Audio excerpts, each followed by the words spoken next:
Hey guys, welcome back to Three Swords Productions. If you're new here, I am Steven, and this is Nathan, and tonight we're going to be doing commentary over Ivankov versus Kid. Got kind of an insane matchup here. You ready? Yeah, it's going to be a good one. And then at the very end of the video, if you stick around, we have an announcement to make. So, check us out at the end. All right, doing some dice rolls here. Oh, we both rolled pig. I think that's a win. Yeah, what is pig on the die? Is it 1? It's a 1. Oh, yeah. That doesn't sound like a win. I'll tell you what the pig is on the die. It's cute as fuck. Oh, I see. Okay, sure. All right. So I am looking at a hand of two 3-drop Dofies and a Mihawk. So I have a pretty stacked hand here. I'm not going to be able to do traditional Ivankov things, but I will look at the top card of my deck a lot and kind of control the game until I get to play Mihawk. Hopefully, I also find like a 7-drop somewhere along. Yeah, and here's the thing about these Kid decks. Generally, you're playing a lot of 7-drops still because Kid needs blockers. He doesn't have quite as much of aggression as the Kinemon decks can kind of have. So instead, with all these 7-drops, we need to make sure that we don't find them because they are terrible against Ivankov. When they've got Dofi, when they've got Mihawk, and they can just dump those back into your hand, you've wasted an entire turn, which feels terrible. Oh yeah, I mean that's the classic, Doflamingo versus Kid in set 1. Those are basically like your 7-drops against blue are just your pitch cards, really. Yep. You can't lean on those because Mihawk will come down and you will regret that decision. All right, so we are going to start in Perona here. Let's see what we. And we're looking to stack the deck.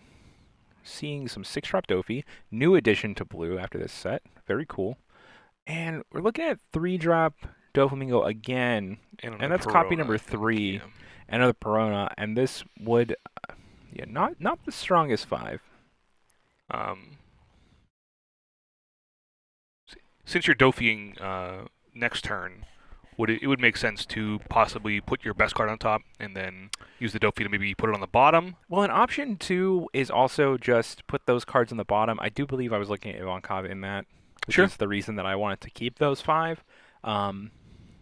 Although, yeah, not the best stack of 5. That definitely is an opportunity for me to have been able to put those on the bottom. And you're going to start off with a very early Jewelry Bonnie here. Yeah. I had Raizo in hand, so I wanted to at least put a Searcher down. If you attack with Perona, which makes the most sense, I think I'm okay with that, but I need to find something else to fill my curve, and I found a Basil Hawkins, so going Raizo into Basil Hawkins sounds pretty good to me. Basil Hawkins is going to be really strong in this matchup, as Ivankov plays a lot of blockers, and Basil Hawkins can just power through each one. Okay, we're looking at the top 5 again to see a 5-drop Croc, which is going to be pretty cool with the Ivankov effect. You can actually put that into play for free. Hey, it's like Ivankov does the thing. And then you're going to 4 Dawn on this turn. 4 Dawn could be a Yamato, it could be an Okiku if we're sitting across the table, but like I said, I think I go for Raizo this turn, which was unfortunately the best thing I had in my hand, which isn't bad. Yeah, I think that Kid is actually not playing the 4 full copies of Yamato, so that can leave the turn 4 here. It's a little surprising. I guess it makes sense, but it is a little surprising because that card is very powerful. Well, you're trading the early, so you're not going to get the Kinemon ability to play it for 3. So instead, you're playing beefier cards like Basil Hawkins. Right. And basically, you could make the choice to cut out Basil Hawkins for more Yamatos. That would be a choice. I think so. All right, Dofi comes back down on your side for the second time here. It looks like we're going to be seeing a lot of that card. It looks like you are going to keep that one. I think I saw 6-drop Luffy was maybe the new card to the edition. So we're still kind of putting Ivankov in that mix there, so we're still not really interested. We also have a couple of 6-drop Luffys in that mix too. Yeah. And those are going to be quite powerful against the cards that you're putting on the board. Raizos, Okikus, things like that. Those are actually big tempo swings against green. Right. Okay. Looks like Ivankov's coming across for 7. Oh, no. It's my turn. I attacked for 5. You countered miss. out. Attacked with Raizo. Countered out, and I played the Basil Hawkins as expected. Okay. Let's see if we can answer Basil Hawkins this turn. I think not. We're going to come across for 4 on the Raizos. Sure. I think it's fine. I think countering out is probably also fine. Yeah. No, it's definitely trying to keep the Ryzo on board makes sense, especially with Basil Hawkins, and you're going to be taking some damage because Basil Hawkins is going to be swinging. So you're probably going to want to defend the Basil Hawkins on the following turn.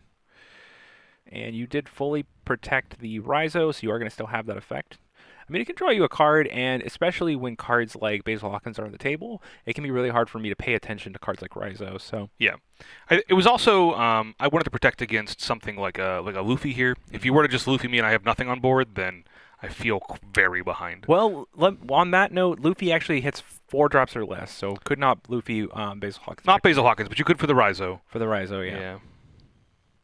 And we're coming across for 7 on my leader. I'll draw a card. Ryzo's going to swing on Doflamingo for 5. 2k out, which is pretty cool. I'm going to get to hang on to my blocker, which has some effectiveness against your kid swings in the final turn. So, Yeah, but will you hold on to it? Oh, coming in for 6. and you are going to just finish it off. That makes sense. Kind of keep my board clear, especially against, I'm starting to rack up my 2 7Ks. So, we are looking at our life total and saying, oh, okay, it's going to be a little bit tough to defend against so many 7K swings, especially as a kid where you are a 5K leader. Yeah, and I think exactly what you were saying before I attacked the blocker is the blockers are important for those last turns. Kid's ability wants to get in for its high amount of damage all in one turn, and having the blockers kind of negates that ability. Yeah, absolutely. I mean, you go from the 2 12K swings down to a single 12K swing, which can just be really crippling to you, especially you're giving up a card from your hand, tapping out for it. Those are really powerful. Okay, we're going to be able to play Mihawk here. So powerful. This is kind of that nail in the coffin there. You're falling down to 2 life, have a single Okiko on board, which can't tap anything, and I'm at 4 life, so you're not pressuring lethal either. Yeah. And kind of a smaller quantity of cards in hand as well. Yeah. I'm seeing a couple of Punk Gibsons in there. One of the things that definitely felt bad this match that I haven't felt with the Kinemon deck near as much is lack of 2-drops. It really felt like I was not able to get out of more of those attacks that you were coming in for here. Most of my pitches were 1Ks or events, which is fair. Lack of 2K counters. Yeah. Okay. What are you playing in Kinemon that is not being played in Kid? More blockers. Blockers, the Yamatos. It's not. Well, Yamatos trigger the Tokis. Yeah, the so Tokis. The Tokis is the more yeah. blockers. Makes sense. Instead of the killers, which did not feel great. Yeah, Killer's just a really expensive. It's not the best tool right now against Vistas, against Whitebeard. But it can draw a card in these, so especially fringe matchups like Ivankov. Yeah, until you 6-drop Luffy and bounce it back to my hand, and now I've wasted Dawn on it. Yeah, but that cost me like 2 cards, and you did waste Dawn on it. But Sure. if I'm swinging with Luffy, that is something. But there's something to be said about me actually discarding cards here. Yeah. I remember making this play with Abani, hoping to get something better to add as a pitcher or blocker. But more importantly, I was hoping that my opponent would just attack the Bonnie instead of attacking my face, because it's going to be a rough turn. Okay, the up. decoy Bonnie, yes, Yeah. send her out. No, at this point, Ivankov has established 2 7Ks on board and a 9K. I think they know what time it is. Yeah. And we're going to untap, and this is going to be a lot of really powerful swings. We can actually still continue to do a lot of cards from our hand as well, because one of the cool things is these are all 7Ks, so we actually don't need to commit more Dawn to them. And Buggy here can just grab Ivankov, which is incredibly powerful. Don't have anything in our hand that we would like to throw out with Ivankov, so we do not grab that. And this lets us use our Dawn a little bit more efficiently for these attacks. Makes sense. You block the bouncer back to the hand, get it out of the way, and now you can come across what looks to be 4 times here. I would never block a bouncer. Okay. All right. Beige back. And putting the Beige back in hand is really brutal too, because it does not counter. Yeah, especially. Okay, we are going to come across for 7K right now. I guess that is the one upside of the bouncing killer effect, is I would get the counter back. It's a 1K counter, yeah, back to your hand. Not completely dead there. Okay, 7K is coming across. And the fact that you took the first 7K, I'm just like, well, if I wasn't going to thirst your board, your life before, Yeah. now I No. definitely Yeah. am, because that means you are pretty light getting out of the 9K swing. Yeah. So that represents about 6 cards out of your hand. Yeah. I can get out of this one, but the next one is a bunch of non-counters and Punk Gibson here. We are going to go 10 to kind of play around the Punk Gibson that you're representing. So Yeah. now you need Punk Gibson plus a 2K. Yep. I just don't have it. All right, we are holding last here holding 2Ks, and then I believe the cards in my life were They were both another 2Ks, I think. two Yeah. 2Ks, So there's no yeah. way I was getting through even with Kid. But All right, guys. Well, that was Ivankov versus Kid. Ivankov kind of fallen off in favor, and Kid is actually super cool against Whitebeard. I really like playing that, but against other decks, kind of like Nathan said, it is kind of falling off in power, and there are some things that Kinemon can do, reducing the cost of your characters in order to play your event cards more effectively. yeah. And you just don't feel so behind when you're reducing the cost of your characters, as you do in Kid. Yeah, kids.